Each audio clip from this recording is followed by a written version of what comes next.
नमस्कार दोस्तों, आइए सुनते हैं कमलेश्वर के द्वारा लिखी कहानी गर्मियों के दिन। चुंगी दफ्तर खूब रंगा चुका है। उसके फाटक पर इंद्रधनुषी आकार के बड़े बोर्ड लगे हुए हैं। सैयद अली पेंटर ने बड़े सधे हाथ से उन बोर्डों को बनाया है। देखते देखते शहर में बहुत सी ऐसी दुकानें हो गई हैं जिन पर साइन बोर्ड लटक गए हैं। साइन बोर्ड लगने का मतलब है औकात का बढ़ जाना। बहुत दिन पहले जब दीनानाथ हलवाई की दुकान पर पहला साइन बोर्ड लगा था तो वहां दूध पीने वालों की संख्या एकाएक बढ़ गई थी। फिर बाढ़ आ गई और नए नए तरीके और बेल बूटे इजाद किए गए। या जय हिंद से शुरू करके एक बार अवश्य परीक्षा लीजिए या मिलावट साबित करने वाले को 100 रुपया नगद इनाम की मनुहारों या ललकारों पर लिखावट समाप्त होने लगी। चुंकी दफ्तर का नाम 3 भाषाओं में लिखा है। चेयरमैन साहब बड़े अक्ल के आदमी हैं। उनकी सूझबूझ का डंका बजता है। इसीलिए हर साइन बोर्ड हिंदी, उर्दू और अंग्रेजी में लिखा जाता है। दूर दूर के नेता लोग भाषण देने आते हैं। देश विदेश के लोग आगरे का ताजमहल देखकर पूरब की ओर जाते हुए यहाँ से गुजरते हैं। उन पर असर पड़ता है भाई। और फिर मौसम की बात, मेले तमाशे के दिनों में हलवाइयों, जुलाई अगस्त की किताब कागज वालों, सहालक में कपड़े वालों और खराब मौसम में वैद हकीमों के साइन बोर्डों पर नया रोगन चढ़ता ही रहता है। शुद्ध देसी घी वाले सबसे अच्छे, और छप्परों के भीतर दीवार पर गेरू या हिरमिजी से लिखकर काम चला लेते हैं। इसके बगैर काम नहीं चलता। अहमियत बताते हुए वैद्य जी ने कहा, बगैर पोस्टर चिपकाए सिनेमा वालों का भी तो काम नहीं चलता। बड़े बड़े शहरों में जाइए, बड़े बड़े शहरों में जाइए, मिट्टी का तेल बेचने वाले की दुकान पर साइन बोर्ड मिल जाएगा। बड़ी जरूरी चीज है। बाल बच्चों के नाम पर साइन बोर्ड है, नहीं तो नाम रखने की क्या जरूरत है। साइन बोर्ड लगा के सुखदेव बाबू कंपाउंडर से डॉक्टर हो गए, बैग लेके चलने लगे हैं। पास बैठे रामचरण ने एक और नए चमत्कार की खबर दी। ला, उन्होंने बधुई वाला इक्का घोड़ा खरीद लिया है। हाकेगा कौन?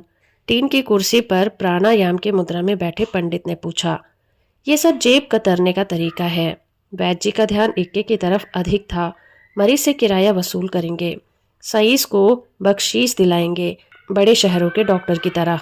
इसी से पेशे की बदनामी होती है। पूछो, मरीज का इलाज करना है कि रोब दाब दिखाना है। अंग्रेजी आले लगातार मरीज की आधी जान पहले सुखा डालते हैं। आयुर्वेदी नब्ज देखना तो दूर, चेहरा देख के रोग बता देते हैं। इक्का घोड़ा इसमें क्या करेगा? थोड़े दिन बाद देखना, उनका सईस कंपाउंडर हो जाएगा। कहते कहते वैद्य जी बड़ी घिसी हुई हंसी में हंस पड़े। फिर बोले, कौन क्या कहे भाई, डॉक्टरी तो तमाशा बन गई है। वकील मुख्तार के लड़के डॉक्टर होने लगे हैं। खून और संस्कार से बात बनती है, हाथ में जस आता है। वैद का बेटा वैद होता है। आधी विद्या लड़कपन में जड़ी बूटियां कूटते पीसते आ जाती है। तोला माशा रत्ती का ऐसा अंदाज हो जाता है कि औषधि अशुद्ध हो ही नहीं सकती। औषधि का चमत्कार उसके बनाने की विधि में है। धनवंतरी वैद्य जी आगे कहने ही जा रहे थे कि एक आदमी को दुकान की ओर आते देखकर चुप हो गए और बैठे हुए लोगों की ओर कुछ इस तरह देखने कुरने लगे कि वो गप लड़ाने वाले फालतू आदमी ना होकर उनके रोगी हैं। आदमी की दुकान पर चढ़ते ही वैद्य जी ने भांप लिया। कुंठित होकर उन्होंने उसे देखा और उदासीन हो गए। लेकिन दुनिया दिखावा भी तो कुछ होता है। हो सकता है कल यही आदमी बीमार पड़ जाए या इसके घर में किसी को रोग घेर ले। इसीलिए अपना व्यवहार और पेशे की गरिमा चौकस रहना चाहिए। अपने को बटोरते हुए उन्होंने कहा, कहो भाई, राजी खुशी? उस आदमी ने जवाब देते हुए सीरे की एक कनस्टरिया सामने रख दी। यह ठाकुर साहब ने रखवाई है, मंडी से लौटते हुए लेते जाएंगे 1-1:30 बजे के करीब। उस वक्त दुकान बंद रहेगी। वैद्य जी ने व्यर्थ के काम से ऊबते हुए कहा, हकीम वैद्यों की दुकानें दिन भर नहीं खुली रहती। व्यापारी थोड़े ही हैं भाई। पर फिर किसी अन्य दिन और अवसर की आशा में जैसे जबरदस्ती कहलवाया। खैर, उन्हें दिक्कत नहीं होगी। हम नहीं होंगे तो बगल वाली दुकान से उठा लें, मैं रखता जाऊंगा। आदमी के जाते ही वैद्य जी बोले, शराब बंदी से क्या होता है? जब से हुई तब से कच्ची शराब की भट्टियां घर घर चालू हो गई हैं। सीरा घी के भाव बिकने लगा है। और इन डॉक्टरों को क्या कहिए, इनकी दुकानें होली बन गई हैं। लाइसेंस मिलता है दवा की तरह इस्तेमाल करने का, पर खुलेआम जिंजर बिकता है। कहीं कुछ नहीं होता। हम भंग अफीम की एक पुड़िया चाहे तो तफसील देनी पड़ती है। जिम्मेदारी की बात है, पंडित जी ने कहा। अब जिम्मेदार वैद्य ही रह गए हैं। सबकी रजिस्ट्री हो चुकी है भाई। ऐसे गैर पंच कल्याणी जितने घुस गए थे उनकी सफाई हो गई है। अब जिसके पास रजिस्ट्री होगी वही वैदक कर सकता है। चूरन वाले वैद बन बैठे थे, अब खत्म हो गए। लखनऊ में सरकारी जांच पड़ताल के बाद सही मिली है। वैद्य जी की बात ने रस न लेते हुए पंडित जी उठ गए। वैद्य जी ने भीतर की तरफ कदम बढ़ाए और औषधालय का बोर्ड लिखते हुए चंदर से बोले, सफेद गाढ़ा है बाबू, तारपीन मिला लो। वे एक बोतल उठा लाए जिस पर अशोका रिष्ट का लेबल लगा हुआ था। इसी तरह न जाने किन किन औषधियों की शरीर रूपी बोतलों में किस किस पदार्थ की आत्मा भरी हुई है। सामने की अकेली अलमारी में बड़ी बड़ी बोतलें रखी हैं जिन पर तरह तरह के अरिष्टों और आसमों के नाम चिपके हुए हैं। सिर्फ पहली कतार में ये शीशियां खड़ी हैं, उनके पीछे जरूरत का और सामान है। सामने की मेज पर सफेद शीशियों की एक पंक्ति है जिनमें कुछ स्वादिष्ट चूरन, लवण और भास्कर आदि हैं। बाकी में तो कुछ भरा है, उसे केवल वैद्य जी ही जानते हैं।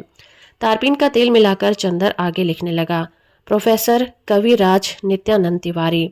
ऊपर की पंक्ति, श्री धनवंती औषधालय। स्वयं वेद जी लिख चुके थे। सफेदे के वो अक्षर ऐसे लग रहे थे जैसे रुई के फाहे चिपका दिए हों। ऊपर जगह खाली देखकर वैद्य जी बोले, बाबू ऊपर जय हिंद लिख देना, और यह जो जगह बच रही है इसमें एक और दक्षरासव की बोतल, दूसरी ओर खरल की तस्वीर। 8 हमारे पास मिडिल तक था, लेकिन यह तो हाथ सदने की बात है। चंदर कुछ ऊँग रहा था, खामखा पकड़ गया। लिखावट अच्छी हो या यह पुरस्कार उसकी समझ में नहीं आ रहा था। बोला, किसी पेंटर से बनवाते, अच्छा खासा लिख देता, वो बात नहीं आएगी। अपना पसीना पोंछते हुए उसने कूंची नीचे रख दी। 5 रुपए मांगता था बाबू, 2 लाइनों के 5 रुपए। अब अपनी मेहनत के साथ ये साइन बोर्ड 10-12 आने का पड़ा। ये रंग एक मरीज दे गया। बिजली कंपनी का पेंटर बदहजमी से परेशान था, जो खुराकें बनवाकर दे दी। पैसे नहीं लिए, सो वह 2-3 रंग और थोड़ी सी बर्निश दे गया। 2 बक्से भी रंग गया। यह बोर्ड बन गया और अकाद कुर्सी रंग जाएगी। तुम बस इतना लिख दो, लाल रंग का सेड हम देते रहेंगे, हंसिया तिरंगा खिलेगा।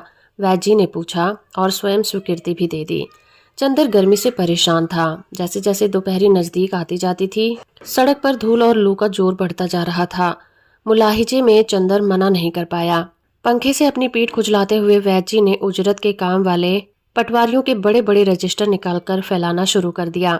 सूरज की तपिश से बचने के लिए दुकान का एक किवाड़ भेड़कर वैद्य जी खाली रजिस्टरों पर खसरा खतौनिया से नकल करने लगे। चंदर ने अपना पिंड छुड़ाने के लिए पूछा, ये सब क्या है वैद्य जी? वैद्य जी का चेहरा उतर गया। बोले, खाली बैठने से अच्छा है कुछ काम कर लिया जाए। नए लेखपालों को काम धाम आता नहीं, रोज कानून गो या नयाब साहब के झाड़े पड़ती हैं। झक मार के उन लोगों को यह काम उजरत पर कराना पड़ता है। अब पुराने घाघ पटवारी कहाँ रहे, जिनके पेट में गवई कानून बसता था।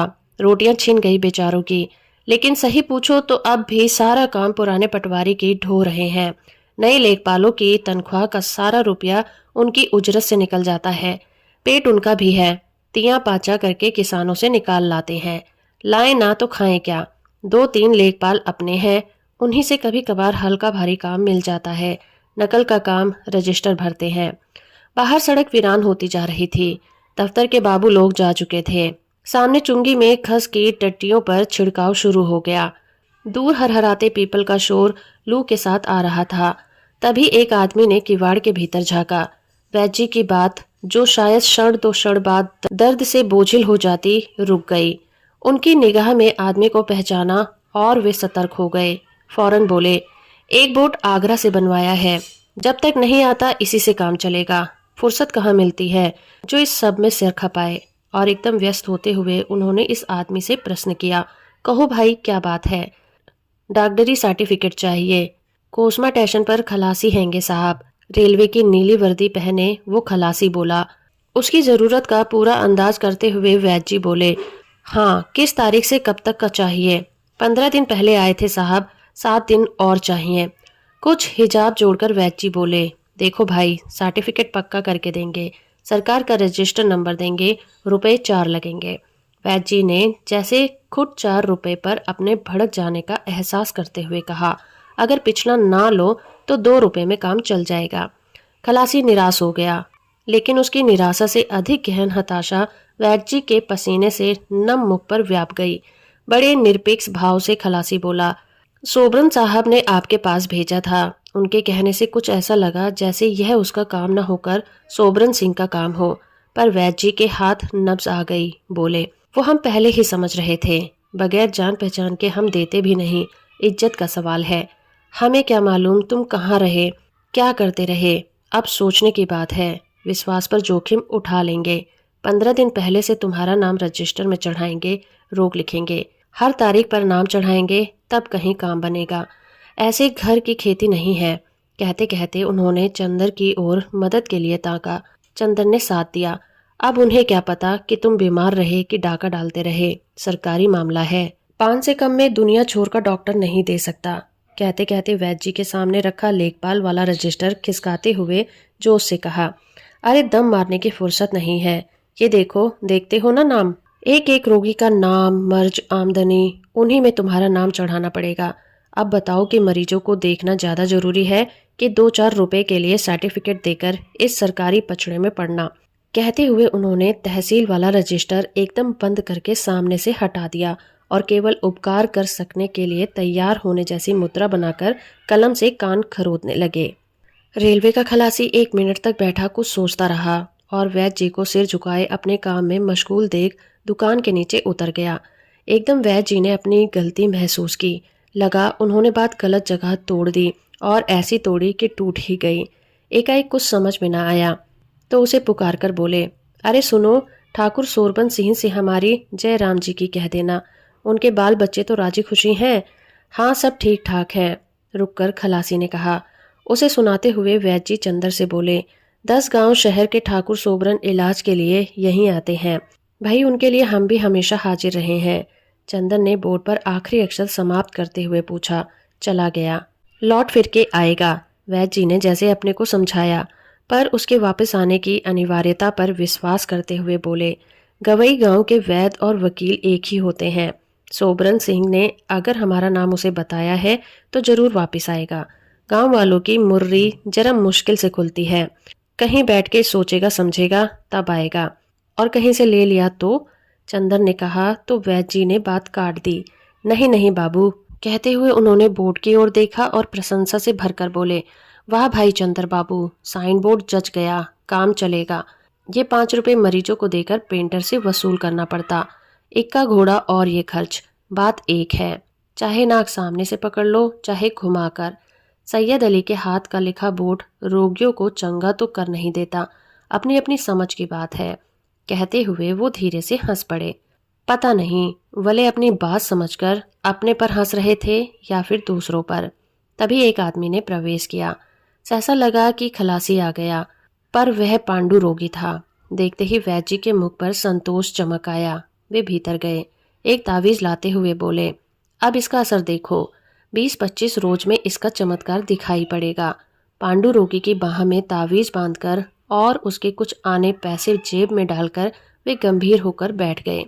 रोगी चला गया तो बोले, यह विद्या भी हमारे पिताजी के पास थी। उनकी लिखी पुस्तकें पढ़ी हैं। बहुत सोचता हूँ उन्हें फिर से नकल कर लूँ। बड़े अनुभव की बातें हैं, विश्वास की बातें हैं बाबू। एक चुटकी धूल से आदमी चंगा हो जाता है। होम्योपैथी और भला क्या, एक चुटकी शक्कर जिस पर विश्वास जम जाए बस। चंदन ने चलते हुए कहा, ऐब तो औषधालय बंद करने का समय हो गया है। खाना खाने नहीं जाइएगा? तुम चलो, हम 10-5 मिनट बाद आएंगे। वैद्य जी ने तहसील वाला काम अपने आगे सरका लिया। दुकान का दरवाजा भटखुला करके बैठ गए। बाहर धूप की ओर देखकर दृष्टि चौंधिया जाती थी। बगल वाले दुकानदार बच्चन लाल ने दुकान बंद करके घर जाते हुए वैद्य जी की दुकान खुली देखकर पूछा, आप खाना खाने नहीं गए? हाँ, ऐसे ही एक जरूरी काम है, अभी थोड़ी देर में चले जाएंगे, वैद्य जी ने कहा और जमीन पर चटाई बिछाई। रजिस्टर मेज से उठाकर नीचे फैला लिए। लेकिन गर्मी तो गर्मी, पसीना थमता ही नहीं था। रह रहकर पंखा झलते, फिर नकल करने लग जाते। कुछ देर मन मारकर काम किया पर हिम्मत छूट गई। उठकर पुरानी धूल पड़ी शीशियां झाड़ने लगे। उन्हें लाइन से लगाया। लेकिन गर्मी की दोपहर, समय स्थिर लगता था।